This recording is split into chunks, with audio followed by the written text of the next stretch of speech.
ঠিক না বে ঠিক? জান্নাতে যে এই বুড়াক জান্নাতের তুলনায় ছোট্ট। আমার আপনার নবী যে এই ছোট্ট নেয়ামতের ফয়সালা, হ্যাঁ আবারও বলছি, দুনিয়ার তুলনায় ছোট নয়, জান্নাতের তুলনায় ছোট। দুনিয়ার তুলনায় এই বুড়াক অনেক বড়, কিন্তু জান্নাতের তুলনায় এত ছোট একটা নেয়ামত, এই নেয়ামতটা নবীজি আমার আপনার জন্য ছাড় দেয় না। এই ছোট নেয়ামতই যদি না ছাড়ে, চাচা 1 টাকাই ছাড়ে না, 1 কোটি টাকা ছাড়বে কেমনে? ঠিক নবী আপনার আমার মহাব্বতে ছোট নেয়ামতই ছাড়ে না, জান্নাতের মতো নেয়ামত কেমনে ছেড়ে দিবে? হাসরের ময়দানে আল্লাহকে বলতে পারবে সেই নবী যে আল্লাহ ঠিক আছে, সুপারিশ করতে করতে আমি ক্লান্ত হয়ে গেছি, আমার উম্মতকে জান্নাতে দেওয়ার আর দরকার নাই, আমি একাই জান্নাতে চলে যাই। যেই নবী একটা বুরাক ছাড়ে না আপনার মহাব্বতে, সেই নবীজি একা জান্নাতে চলে যাইতে পারবে? পারবে না, কশ্চিন কালেও পারবে না। তাহলে হযরত আমাদের করণীয় কি? আমাদের করণীয় হলো নবীর উম্মতের খাতায় নামটা লেখানো। নবীর কিসের খাতায় নাম লেখানো? উম্মতের খাতায় হুজুর নাম লেখানো কখন হবে? আমার সাথে বলেন, যদি মানি সুন্নত তাহলে আমি উম্মত। জোরে বলেন, জোরে বলেন, যদি মানি সুন্নত তাহলে আমি উম্মত। সুন্নত মানি নবী যেমনে চলছে, নবীর সাহাবায়ে কেরাম যেমনে চলছে, আমি ওইভাবে চলবো, তাহলে নবীর উম্মত হতে পারবো। উম্মত হইলে কি হবে এটার একটা দৃষ্টান্ত দিই আপনাদেরকে। নবীর একটু মোহাব্বত অন্তরে নিয়ে কবরে গেলে কি হবে একটু দৃষ্টান্ত আপনাদেরকে দেই। বুখারী শরীফের হাদিস, নবীজি একটা মরা খেজুর গাছে হেলান দিয়া খুতবা দিতেন। বুঝে থাকলে বলেন, খেজুর গাছটা জেতা না মরা? মরা। এই যে মিম্বর দেখতেছেন না, মাশাআল্লাহ আলিশান মিম্বর, বাদশাহী মিম্বর। বসলে গেটআপটাই চেঞ্জ হয়ে যায়, যে বক্তা বসে আলহামদুলিল্লাহ বাদশা মনে হয়, ঠিক না বে ঠিক? আল্লাহ। তো নবীজি সাধারণ একটা মিম্বর, এটা হলো খেজুর গাছ, মরা খেজুর গাছ, ওখানে হেলান দিয়ে খুতবা দিতেন। একবার এক মহিলা এসে বলল, ইয়া রাসূলুল্লাহ, ইয়া হাবিবাল্লাহ, আপনি যদি অনুমতি দেন আপনার জন্য আমি কাঠের একটা মিম্বর বানায় দিব। নবীজি অনুমতি দিলেন, আচ্ছা ঠিক আছে, কাঠের মিম্বর বানাইবা, দেও বানাইয়া কাঠের মিম্বর বানানো হয়। এতদিন নবীজি মরা খেজুর গাছে হেলান দিয়ে খুতবা দিয়েছিলেন, কিন্তু কাঠের মিম্বর যখন বানানো হয়, নবীজি মরা খেজুর গাছ রাইখা কাঠের মিম্বরে উইঠা খুতবা দেওয়া আরম্ভ করেন। এই জিনিসটা মরা খেজুর গাছ সহ্য করতে পারে নাই, শিশু বাচ্চার মতো হাউমাউ করে কান্না আরম্ভ করে দিছে। এটা বানানো কোনো কিচ্ছা কাহিনী না, বুখারী এবং মুসলিমের হাদিস আপনাদেরকে শোনাইতেছি। বিশ্বাস না হইলে কিতাব হইলে আপনারা দেখবেন, মরা খেজুর গাছ শিশুর মতো কাঁদে। কিরে, মরা খেজুর গাছের আবার জবান আছে নাকি? হ্যাঁ, মরা খেজুর গাছের তো জবান নাই, ও কাঁদে কেমনে? ওর কান্নার আওয়াজ তো নাই, তাহলে ওর কান্না কেমনে শোনা যায়? বলে শুননেওয়ালারা ঠিকই শুনছে, আমি আপনি হয়তো শুনতে পারবো না, শুননেওয়ালারা ঠিকই শুনছে। এরপর মুহাদ্দিসিনে কেরাম এই হাদিসের ব্যাখ্যা করেন যে এই মরা খেজুর গাছ জবান খুলে কেমনে। নবীজি যখন মরা খেজুর গাছকে রাইখা মিম্বরে ওইটা খুতবা দেওয়া আরম্ভ করছে, মরা খেজুর গাছ কান্না করে আল্লাহর কাছে দোয়া করে, আল্লাহ, আমি নবীজিরে এত মোহাব্বত করছি, এত মোহাব্বত করার পরেও নবীজি আমাকে রাইখা কেমনে পারলেন ওই মিম্বরে ওইটা খুতবা দিতে? আমি এত মোহাব্বত করছি, নবীজিরে যদি একটু বুঝাইতে পারতাম, মনে হয় নবীজি আমাকে রাইখা মিম্বরে ওইটা খুতবা দিতেন না। আল্লাহ, তুমি একটু আমার জবানটা খুইলা দাও, আমি একটু আমার জবান দিয়া নবীজির মোহাব্বত প্রকাশ করব। সবই হয় কার হুকুমে?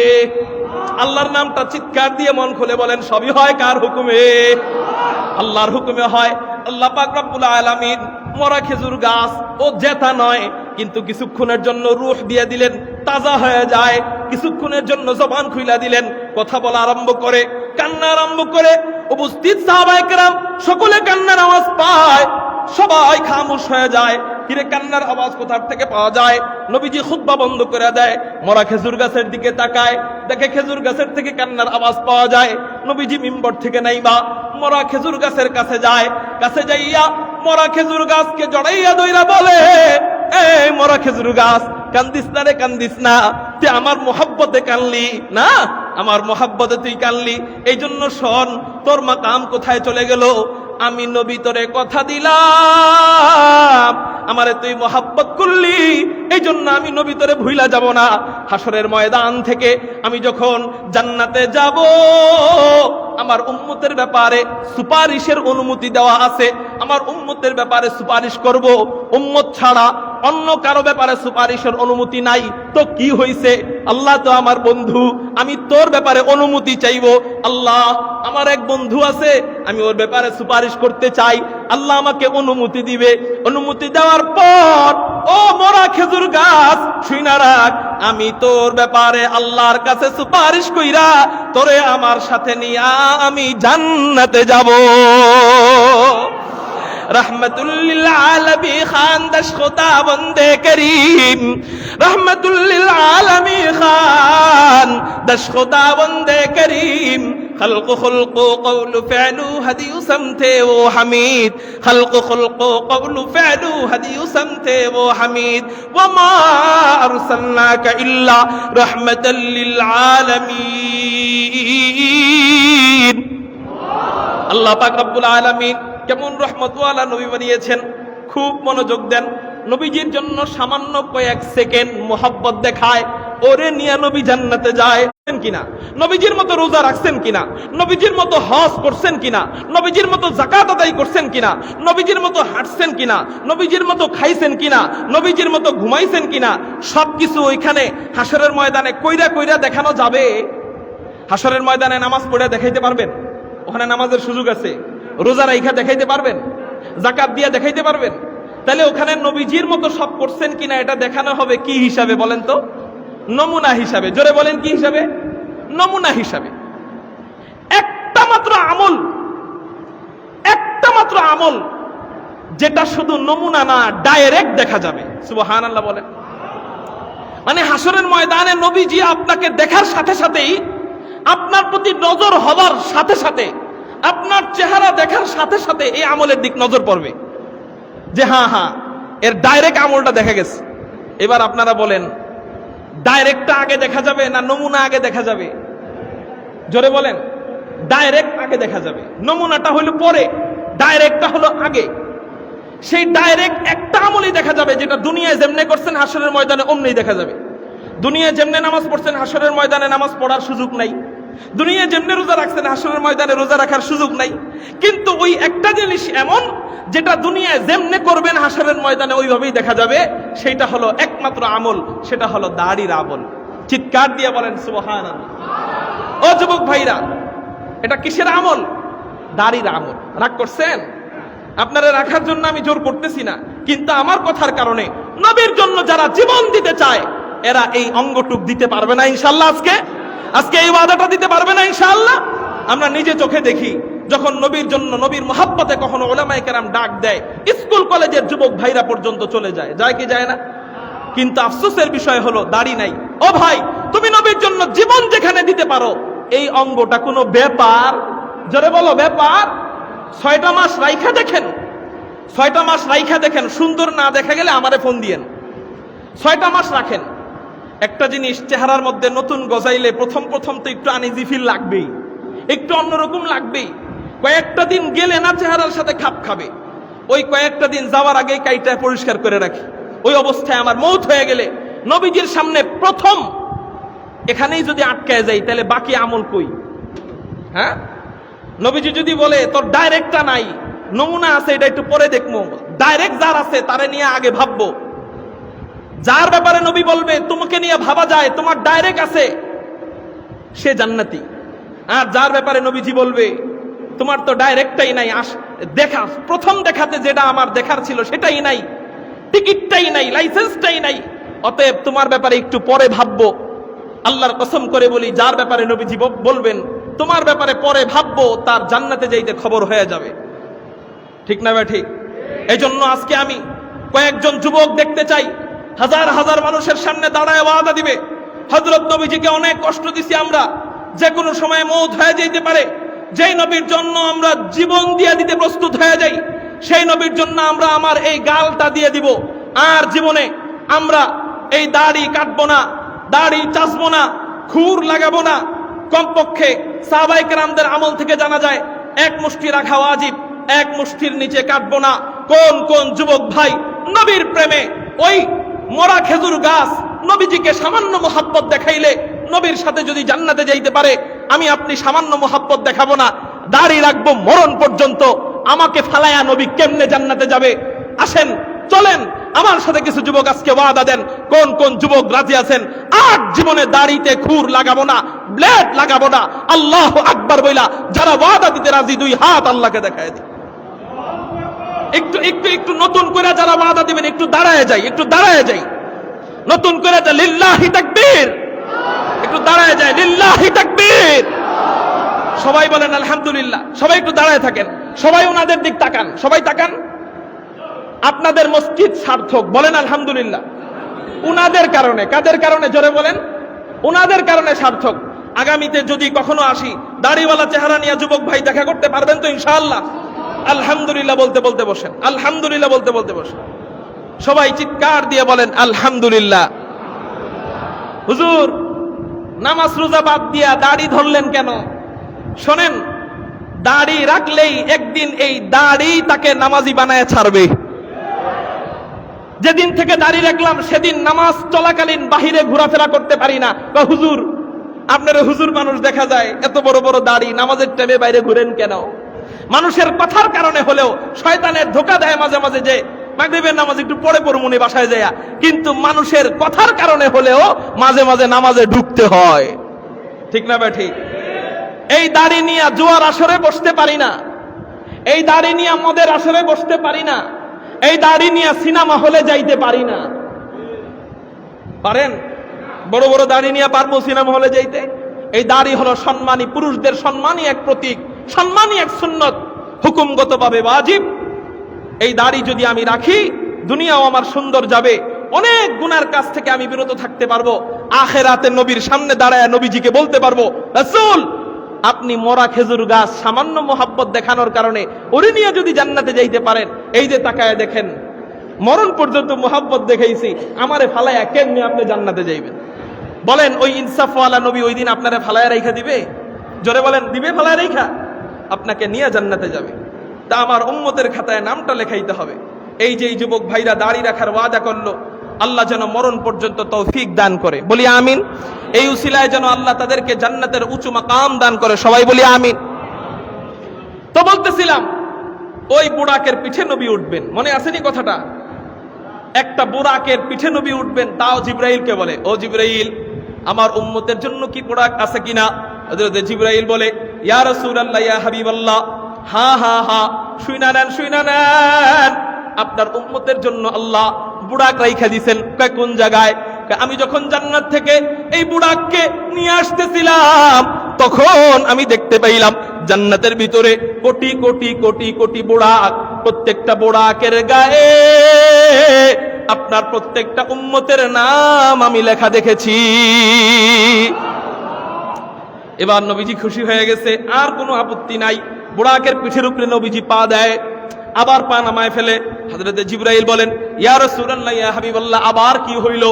নবীজি বলেন, ও জিবরাইল মানলাম বুঝলাম আমার আল্লাহ আমার উম্মতের জন্য বুরাক রাইখা দিয়েছে, কিন্তু আরেকটা আপত্তি আছে। কই কি আপত্তি? আল্লাহ পাক রব্বুল আলামিন আমাকে বুরাক দান করছেন জান্নাতের বাহিরে। নবীজিকে বুরাক দান করছেন কোথায়? জান্নাতের ভিতরে যাওয়ার পরে না, বাহিরেই, বাহিরে। আর আমার উম্মতকে আল্লাহ বুরাক দান করবেন জান্নাতের ভিতরে, এটা আমি খুশি না। আমাকে আল্লাহ জান্নাতের বাহিরে বুরাক দিছেন, আমার উম্মতকেও জান্নাতের বাহিরেই দিতে হবে। আমাকে জান্নাতের বাহিরে দিছেন, আমার উম্মতকেও জান্নাতের বাহিরেই দিতে হবে। হযরত জিবরাইল বলেন, আল্লাহ মুশকিলে পড়ে গেলাম। কয় কি মুশকিলে? কয় ধাপে ধাপে খালি উম্মতের কথা, কদমে কদমে উম্মতের কথা, যাই করবে সেখানেই জিজ্ঞাসা করে আমার উম্মতের জন্য আছে কিনা। আল্লাহ পাক রব্বুল আলামিন বলেন, এটা তো আমার রাসূলের শান, এটা তো আমার রাসূলের মান, এটা তো আমার রাসূলের আজমত, এটা তো আমার রাসূলের খুসুসিয়াত। আমার রাসূলকে আলাদা বৈশিষ্ট্য দান করা হয়েছে যা অন্যান্য নবীদেরকে দান করা হয় নাই। এবার আল্লাহ বলেন, ও জিবরাইল আমার রাসূলকে জানায়া দাও আমার রাসূলের আশা আমি পূরণ করলাম। আমার রাসূলকে যেমনি কইরা জান্নাতের বাহিরে বুরাক দান করেছি, আমার রাসূলের উম্মতদেরকেও আমি আল্লাহ জান্নাতের বাহিরেই বুরাক দান করব। এই জান্নাতের বাহিরে কখন বুরাক দান করবে? চলেন আপনাদের ওই যে প্রশ্নে চলে যাই। প্রশ্ন হইল হযরত, জান্নাত যদি 40,000 বছরের রাস্তা দূরে হয়, মনে আছে নি? হাসরের ময়দান থেকে জান্নাতীরা জান্নাতের কাছে যাবে কয় হাজার বছরের রাস্তা? 40,000 বছরের রাস্তা। আবার কোন রিওয়ায়াতে 40 বছরের রাস্তা। যাই হোক, 40 বছর হাঁটা কি সম্ভব? 40 বছর হাঁটা তো সম্ভব না। জান্নাত যদি 40 বছর দূরের হয়, পায়ে হাঁটা গেলে তো কষ্ট হয়ে যাবে। হযরত, এই জান্নাতে আমরা কি দিয়ে যাব? আল্লাহ পাক রব্বুল আলামিন নবীজির মাধ্যমে জানায় দেয়। আল্লাহ পাক রব্বুল আলামিন নবীজিকে খুশি করার জন্য, তার আপন উম্মতদেরকে জান্নাতে নেওয়ার জন্য জান্নাতের ভিতরের বুড়াকগুলাকে জান্নাতের বাহিরে পাঠায় দিবেন। উম্মতরা জান্নাতের বাহিরেই এই নেয়ামত পাবে। জান্নাতের বাহিরেই বুড়াকের পিঠে উঠা, বুড়াকের পিঠে চইড়া বীর দর্পে উইড়া উইড়া 40,000 বছরের পথ মুহূর্তের মধ্যে অতিক্রম কইরা জান্নাতে চলে যাবে। وسيق الذين اتقوا ربهم إلى الجنة زمرا حتى إذا جاءوها, মাত্র জান্নাতীরা জান্নাতের কাছে আসলো। তাহলে উত্তর কি পাইলাম? জান্নাতীদের গাড়ি কি হবে? জোরে বলেন, জোরে বলেন। গাড়ি কি হবে? বুড়াক। এই বুড়াক দিয়ে জান্নাতীরা জান্নাতের কাছে আসলো।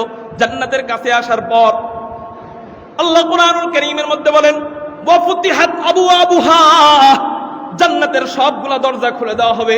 জান্নাতের দরজা আবার কয়টা? বুখারী শরীফের হাদিস, ফিল জান্নাতি থামানিয়াতু আবওয়াবিন, জান্নাতের দরজা 8টা। চিৎকার দিয়া বলেন কয়টা? জান্নাতের দরজা হলো 8টা। এই দরজাগুলার নাম কি? এক একটা দরজা নিয়ে এক একটা বয়ান আছে, এক একটা দরজা নিয়ে এক একটা লম্বা বয়ান আছে। আজকে ওই লম্বা বয়ানের সুযোগ নাই। আল্লাহ যদি কখনো সুযোগ মিলান, ইনশাআল্লাহ বলবো সামনে। আজকে শুধু দরজার নামগুলা বলে যাই। 1 নাম্বার দরজার নাম বাবুস সালাহ, জান্নাতের 1 নাম্বার দরজার নাম বাবুস সালাহ। 2 নাম্বার দরজার নাম বাবুল জিহাদ। 3 নাম্বার দরজার নাম বাবুর রায়্যান। 4 নাম্বার দরজার নাম বাবুস সাদাকাহ। 5 নাম্বার দরজার নাম বাবুস শাফাআহ। 6 নাম্বার দরজার নাম বাবুল কাযিমিনাল গায়যা ওয়াল আফিনা আনিন নাস। 7 নাম্বার দরজার নাম বাবুর রাদি। 8 নাম্বার দরজার নাম বাবুত তাওবা। চিৎকার দিয়া বলেন সুবহানাল্লাহ। 1 নাম্বার দরজার নাম বাবুস সালাহ। এটা নিয়ে আলোচনা করতে গেলে 3 ঘন্টা কমপক্ষে আলোচনা করতে হবে। 2 নাম্বার দরজার নাম বাবুল জিহাদ। এটা নিয়ে আলোচনা করতে গেলে কমপক্ষে 2 ঘন্টা আলোচনা করতে হবে। 3 নাম্বার দরজার নাম বাবুর রায়্যান। পুরা রমজান মাস খতিব সাহেবরা মিম্বরে বৈশা বাবুর রায়্যান এই দরজার আলোচনা করে। 1 মাস পুরা রমজান মাস আলোচনা করে, তারপরেও বাবুর রায়্যানের আলোচনা শেষ হয় না। তার মানে বুঝা গেল এক একটা দরজা নিয়ে লম্বা লম্বা আলোচনা। আজকে শুধু হেডলাইন বললাম। এবার আসেন জান্নাতের দরজার আবার এক একটা দরজা কত বড়। নবীজি হাদিসের মধ্যে বলেন, জান্নাতের দরজা লম্বা কত বড়, লম্বাটুক আমি জানি না, কিন্তু জান্নাতের দরজার পাশ কতটুক? একটা হলো লম্বা, একটা হলো লম্বা, আর একটা হলো পাশ। নবীজি বলেন জান্নাতের দরজার পাশ কতটুক? বলে 1 চৌকাঠ থেকে আরেক চৌকাঠের দূরত্ব, মাঝখানের খালি জায়গা, এটাও 40 বছরের রাস্তা। চিৎকার দিয়ে বলেন না সুবহানাল্লাহ। আশ্চর্যের ব্যাপার হলো 40 বছরের রাস্তা যদি জান্নাতের একটা দরজা হয়। ভিন্ন রিওয়ায়াতে ভিন্ন কথা আছে, কিন্তু আমি যেটা বলতেছি সেটা হলো 40 বছরের রাস্তা। একটা দরজা যদি 40 বছরের রাস্তা হয়, এই একটা দরজা দিয়ে এই পৃথিবীর সমান কয়টা পৃথিবী ঢুকতে পারে আল্লাহই ভালো জানে। আমাদের পৃথিবীটা সম্ভবত 51 কোটি 10 লক্ষ বর্গ কিলোমিটার। 51 কোটি 10 লক্ষ বর্গ কিলোমিটার আমাদের এই পুরা পৃথিবী। এই পৃথিবীর এক সাইডে হলো বাংলাদেশ, এক সাইডে বাংলাদেশ, পৃথিবীর ঠিক বিপরীত সাইডে উল্টা সাইডে আমেরিকা। তার মানে পৃথিবীর এক সাইডে এক দেশ, আরেক সাইডে আরেক দেশ। বাংলাদেশ থেকে বিমান রওনা দেয়, আমেরিকায় বিমান পৌঁছাইতে সময় লাগে 22 ঘন্টা। জোরে বলেন কয় ঘন্টা? 22 থেকে 24 ঘন্টা সময় লাগে। তাহলে এখান থেকে বোঝা যায় পুরা পৃথিবী ভ্রমণ করতে সময় লাগে মাত্র কয় ঘন্টা? 22 ঘন্টা। আর জান্নাতের দরজার 1 চৌকাঠ থেকে আরেক চৌকাঠের দূরত্ব 22 ঘন্টা না, 22 বছর না, 40 বছর। তাইলে একটা পৃথিবী যদি 24 ঘন্টার ধরি, কথার কথা, একটা পৃথিবী যদি 24 ঘন্টার ধরি, তাইলে আপনার জান্নাতের গেটের ভিতর দিয়া একটা পৃথিবীর সমান লক্ষ লক্ষ পৃথিবী ঢুকবে। সুবহানাল্লাহ বলেন। যেহেতু ওইটার রোড হইল 40 বছরের ফাঁকা, এই ফাঁকা জায়গা দিয়া লক্ষ লক্ষ পৃথিবী অনায়াসে ঢুকবে আর বের হবে। পাশ যদি এতটুক হয়, লম্বা কত বড় আল্লাহ ভালো জানেন। এবার আসেন, জান্নাতের দরজার একটা দরজা যদি 40 বছরের হয়, আল্লাহু আকবার, জান্নাতের দরজার 8টা দরজা কত বড় হইতে পারে একটু গুণ দেন না। সম্ভবত 320 বছর হবে, ভুল হইতে পারে আমার, উপস্থিত বলতেছি। একটা দরজা যদি 40 বছর হয়, তাহলে 8টা দরজা সম্ভবত 120 বছর, নাকি ভুল বললাম? ঠিক আছে তো? হ্যাঁ, 320 বছর। 320 বছর হইল 8টা দরজা, এত মোটা। আশ্চর্যের ব্যাপার হইল, একটা দরজা যদি কয়েক লক্ষ পৃথিবী ঢোকে, 8টা দরজা দিয়ে কত কোটি পৃথিবী ঢুকবে। আশ্চর্যের ব্যাপার হইল, হাদিসের মধ্যে নবীজি বলেন, এই 8টা দরজা দিয়েও জান্নাতীরা জান্নাতে ঢোকার সময় জাম লেগে যাবে, ভিড় লেগে যাবে। আমার কথা আপনারা বুঝতে পারছেন? তাইলে আপনি চিন্তা করেন, কত কোটি মানুষকে আল্লাহ গফফার নামের উসিলায়, গফুর নামের উসিলায়, রহমান নামের উসিলায়, রহিম নামের উসিলায় কত কোটি মানুষকে রব্বে কায়নাত, রব্বে করিম নিজ দয়ায় মাফ করে, নবীজির সুপারিশের বরকতে কত কোটি উম্মতকে আল্লাহ নিজ দয়ায় মাফ করে জান্নাতে ঢুকাইলে ওই দরজার সামনে, এত ফাঁকা ফাঁকা দরজার সামনে জাম লেগে যায়। কি ভাই, ওই জান্নাতে যাইতে মনে চায়নি?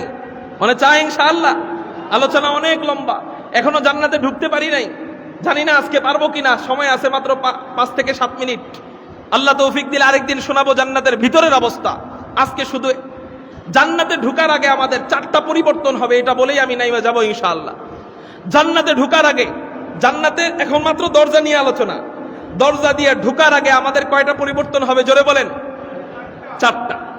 নবীজি হাদিসের মধ্যে বলেন, জান্নাতীদেরকে আল্লাহ পাক রব্বুল আলামিন একটা নদীর মধ্যে গোসল করাবেন। ওই নদীর নাম হলো নাহরুল হায়াত। জোরে বলেন, ওই নদীর নাম কি? নাহরুল হায়াত। ওই নদীতে আল্লাহ পাক রব্বুল আলামিন আমাদেরকে গোসল করানোর পর আমাদের 4টা পরিবর্তন দেখা দিবে। 1 নাম্বার পরিবর্তন হলো, ওই নদীতে গোসল করানোর পর রব্বে কায়নাত, রব্বে করিম আমাদেরকে আল্লাহ পাকের হুকুমে ওই নদীতে গোসল করানোর পর 60 হাত লম্বা বানায়া দিবে। বুখারী শরীফের হাদিস। কয় হাত লম্বা বানাবেন জোরে বলেন? 60 হাত লম্বা, আব্বাজান আদমের সমান লম্বা। এখন একটা ছোট্ট প্রশ্ন আপনার জাগতে পারে, হযরত এত লম্বা বানানোর কারণ কি হইতে পারে? এত লম্বা হব কেন? শোনেন আপনারা, জান্নাতি নাজ নেয়ামত, জান্নাতি ফল, জান্নাতি বৃক্ষ, এগুলার নেয়ামত ভোগ করার জন্য এই মাত্র 3.5 হাত বডি দিয়া ওই নেয়ামত ভোগ কইরা মজা পাইবেন না। জান্নাতের বড় বড় নেয়ামত ভোগ করার জন্য বড় বডির দরকার। কত বড় বডির দরকার? বলে কমপক্ষে 60 হাত লম্বা। এখন আপনার প্রশ্ন জাগতে পারে, জান্নাতের নাজ নেয়ামত, জান্নাতের খাবার দুনিয়ার খাবারের তুলনায় কতই বা বড় হইতে পারে? চলেন আপনাদেরকে নাসাই শরীফের 1493 নাম্বার হাদিসটা শোনায় দেই। নাসাই শরীফের 1493 নাম্বার হাদিসের মধ্যে পাওয়া যায়, নবীজি একবার সূর্য গ্রহণের নামাজ পড়াইতেছিলেন। জোরে বলেন, কি গ্রহণের নামাজ? সূর্য গ্রহণের নামাজ পড়াইতেছিলেন। হঠাৎ করে সাহাবায়ে কেরাম লক্ষ্য করলেন, নামাজের পিছনে দাঁড়ায় দাঁড়ায় সাহাবায়ে কেরাম দেখতে পাইলেন নামাজের ভিতরে নবীজি নামাজের ভিতরে হাতের বাঁধনটা ছাইড়া একটু সামনে আগায় গেলেন, কি যেন ধরতে গেলেন, কিন্তু ধরতে পারলেন না। আবারও পিছনে চলে আসলেন, আবারও হাত বাঁধলেন, সালাম ফিরাইলেন, নামাজ শেষ করলেন। সাহাবায়ে কেরাম জিজ্ঞাসা করলেন, ইয়া রাসূলুল্লাহ, ইয়া হাবিবাল্লাহ, আমরা নামাজের মধ্যে কি দেখলাম? বলে, কি দেখলা? বলে, আমরা নামাজের মধ্যে দেখলাম আপনি নামাজের ভিতরে হাতের বাঁধনটা ছাইড়া একটু সামনে আগায় গেলেন, কি যেন ধরতে গেলেন, কিন্তু ধরতে পারলেন না। আবারও পিছনে চলে আসলেন, আবারও হাত বাঁধলেন, কাহিনী তো বুঝলাম না। নবীজি বলেন, ও আচ্ছা, তোমরা তাহলে দেখে ফেলেছো, তাহলে শোনো শোনো শোনো, আজকে এক আশ্চর্য কাণ্ড কারবার আল্লাহ আমার সাথে নামাজের ভিতরে ঘটাইয়া দিছে। নামাজের ভিতরে এক আশ্চর্য কাণ্ড কারবার আমার সাথে ঘটায় দিছেন। কয় কি আশ্চর্য কাণ্ড কারবার? বলে আমি নামাজের মধ্যে দেখতে পাইলাম, নামাজের ভিতরে হযরতে জিবরাইল পুরা জান্নাতটা কোলে নিয়া আমার নামাজের সামনে আইনা রাইখা দিছে। নবীজি যেখানে, আল্লাহ পুরা জান্নাতকে পাঠায় দেয় সেখানে। আল্লাহু আকবার। হযরতে জিবরাইল অন্যান্য নবীরা আল্লাহর কাছে দোয়া করে, আল্লাহ জান্নাত দেখতে চাই, আল্লাহ জান্নাত দেখতে চাই। আল্লাহ জান্নাত কে দেখতে না চায়? সবাই তো জান্নাত দেখতে চায়। আল্লাহ পাক রব্বুল আলামিন অন্যান্য নবীদেরকে বলে সারপ্রাইজ শেষে দেওয়া হয়, পুরস্কার শেষে দেওয়া হয়। এখন জান্নাত দেখার কোনো সুযোগ নাই, ইন্তেকালের পরে জান্নাত দেখাবো। কিন্তু আমাদের নবীজির ক্ষেত্রে আয়েশা সিস্টেমটা একটু পাল্টায় যায়। বলে আল্লাহ পাক রব্বুল আলামিনের কাছে নবীজি প্রতিদিন দোয়া করে, আল্লাহুম্মা ইন্নী আসআলুকা রিদাকা ওয়া জান্নাতাল ফিরদাউস, আল্লাহুম্মা ইন্নী আসআলুকা রিদাকা ওয়া জান্নাতাল ফিরদাউস। এই দোয়াটা আল্লাহর কাছে এত ভালো লাগে, আগে আল্লাহর খুশি চায়, এরপর জান্নাত চায়। আল্লাহ পাক রব্বুল আলামিন বলেন, ও জিবরাইল রে, আমি আমার রাসূলের উপর এত খুশি হইছি, এত খুশি হইছি, সবাই শুধু বলছে আল্লাহুম্মা ইন্নী আসআলুকাল জান্নাহ, আল্লাহ আমি জান্নাত চাই। কিন্তু আমার রাসূলের দোয়ার সিস্টেম কি? আল্লাহুম্মা ইন্নী আসআলুকা রিদাকা, আল্লাহ আগে আপনার খুশি চাই, আপনার সন্তুষ্টি আগে চাই, এরপর জান্নাত চাই। আল্লাহ বলেন, ও জিবরাইল, আমার রাসূল আমার কাছে জান্নাত চাওয়ার আগে আগে আমাকে চায়, আগে আমার সন্তুষ্টি চায়। আমি আমার রাসূলের উপর এত সন্তুষ্ট হয়ে গেছি, যাও যাও যাও আমার রাসূলের জন্য পুরা জান্নাতটা দেখানোর ব্যবস্থা করো। হযরতে জিবরাইল বলে, আল্লাহ রাসূলকে জান্নাত দেখাবো, নবীজিরে কি জান্নাতে নিয়ে আসবো নাকি? আল্লাহ বলেন, না না না, নিয়ে আসবা, ওটার একটা সফর আছে, ওইটা আলাদা। কিন্তু কখনো কখনো নিয়ে যাইতে হয়, শুধু দাওয়াত দিলে হয় না, কখনো কখনো মেহমানদারি করার জন্য নিজের যাইতে হয়। এই যে আপনারা আমাকে আজকে ডাকছেন, কখনো যদি মহাব্বতের জন্য আমার বাড়িতে আপনারা যাইতেন, ওইটা হলো ডাবল মহাব্বত হইতো, ঠিক না? ফোন কইরা বলা সহজ, হযরত আমাদের এখানে জুমা পড়াইবেন, এটা বলা সহজ, আমরা আসি কষ্ট কইরা। কিন্তু কখনো যদি আপনারা যান, হযরত আপনাকে দেখতে আসলাম, ওইটা হলো বেশি মহাব্বত, ঠিক না বে ঠিক? আল্লাহ পাক রব্বুল আলামিন বলে, রাসূলকে আনবো মেরাজের রাতে, ওইটা আলাদা। কিন্তু আমার রাসূলের জন্য এখন আনাটা না, আমার রাসূল যেখানে যে অবস্থায় দাঁড়ায় থাকবে সেখানে সে অবস্থায় দাঁড়ানো থাকবে। আমার রাসূলের জন্য পুরা জান্নাত তুমি কোলে নিয়া আমার রাসূলের নামাজের সামনে রাইখা দাও।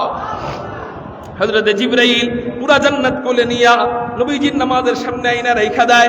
নবীজি বলেন, আমি নামাজে দাঁড়াইয়া জান্নাতের নাজ নেয়ামত দেখতেছিলাম।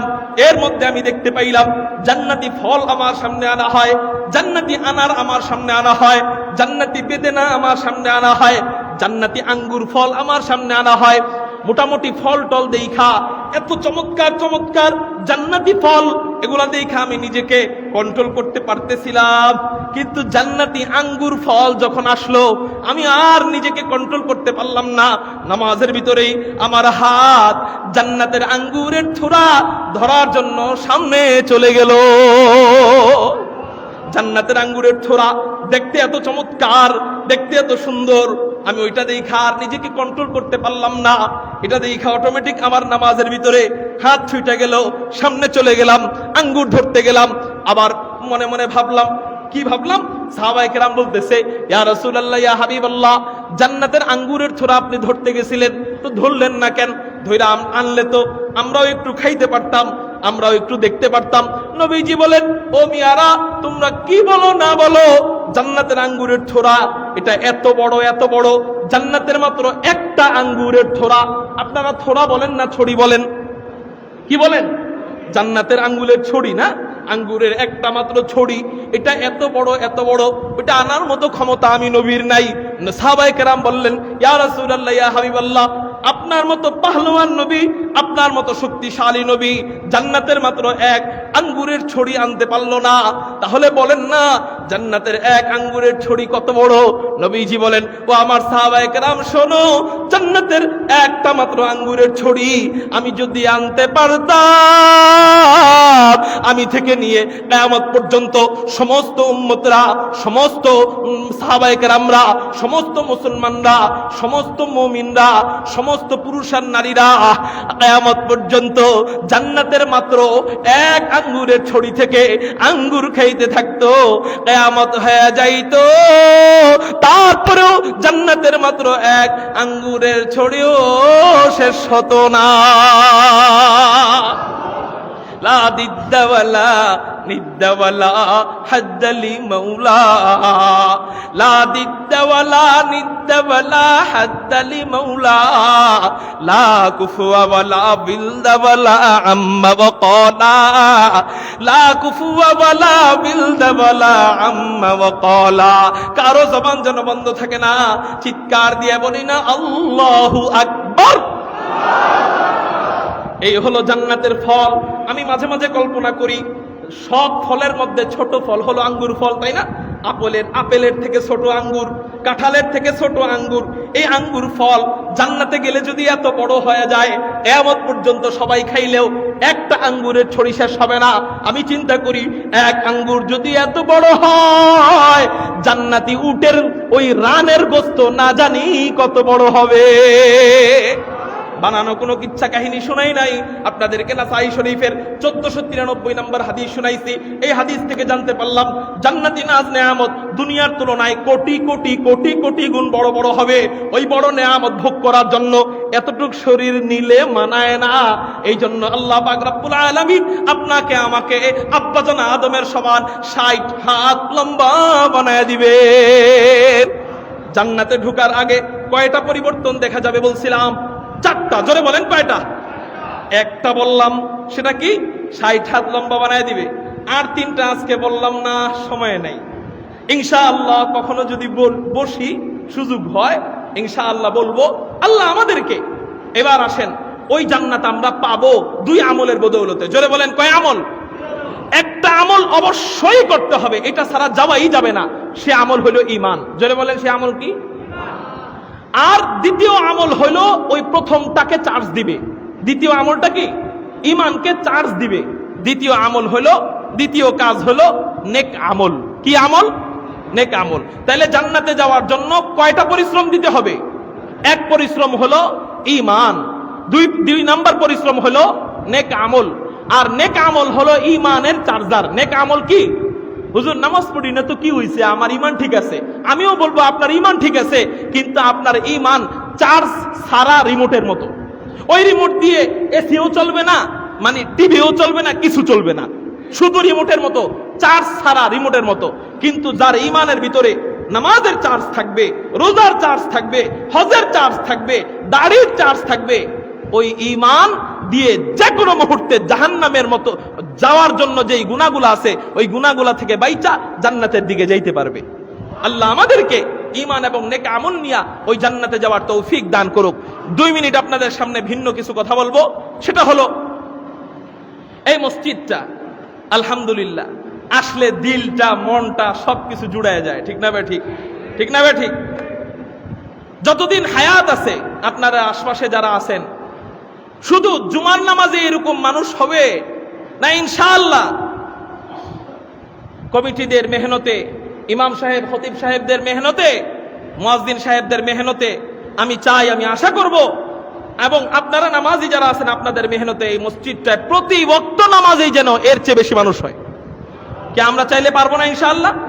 আমরা যেমন রেকর্ড করেছি এই মসজিদের সৌন্দর্যের দিক দিয়ে, আসুন আমরা রেকর্ড করি এই মসজিদের আমলের দিক দিয়ে। ইনশাআল্লাহ বলেন ইনশাআল্লাহ। আমরা রেকর্ড করব, আমরা রেকর্ড করব এই মসজিদের আমলের দিক দিয়ে। হযরত এই রেকর্ড কেমনে করতে পারবো? নিজে নামাজে আসবো, সন্তানদেরকে নিয়ে আসবো। বলেন, নিজে নামাজে আসবো, সন্তানদেরকে। ছোট সময়ের থেকে বাবারা চিন্তা করে বাচ্চারা বড় হইলে নামাজ পড়বই না ভাই। সারা পাখি হঠাৎ খাঁচায় ঢুকাইলে ওই খাঁচায় পাখি থাকতে চায় না। যেই পাখি ছোট সময়ের থেকে খাঁচায় ঢুকায়, ওই পাখি খাঁচা খুইলা দিলে বেরোয় আবার ঢুকে। ঠিক না ভাই? ঠিক। আপনার বাচ্চাকে ছোট সময় থেকে যদি মসজিদে নিয়ে আসেন, একদিন সে মসজিদকে মহব্বত করা শুরু করবে। 10 বছর পার হইলে আর ওই বাচ্চারে আপনার আনতে হবে না, অটোমেটিক একা একাই আসবে। আর যদি আপনি চিন্তা করেন এখন ঘুমাও, বড় হয়ে পড়বো নে, থাক ছোট মানুষ ঘুমাইছে 3টা বাজে, এখন নামাজ ফজরের কি পড়বো, আমি একা একা পড়ি। মনে রাখবেন ওই বাচ্চা জীবনে আর নামাজই হবে না, বড় হইলে ওরে পড়াইতে পারবেন না। এই জন্য এই মসজিদ আমরা আমলের দিক দিয়ে রেকর্ড করার 1 নাম্বার কাজ হলো নিজেরা নামাজে আসবো, সন্তানদেরকে নামাজে নিয়ে আসবো। পারবেন ইনশাআল্লাহ? 2 নাম্বার কথা হলো আল্লাহর ঘর মসজিদ আমি যেন হাসরের ময়দানে আল্লাহর কাছে বলতে পারি, আল্লাহ সারা বিশ্বের মধ্যে একটা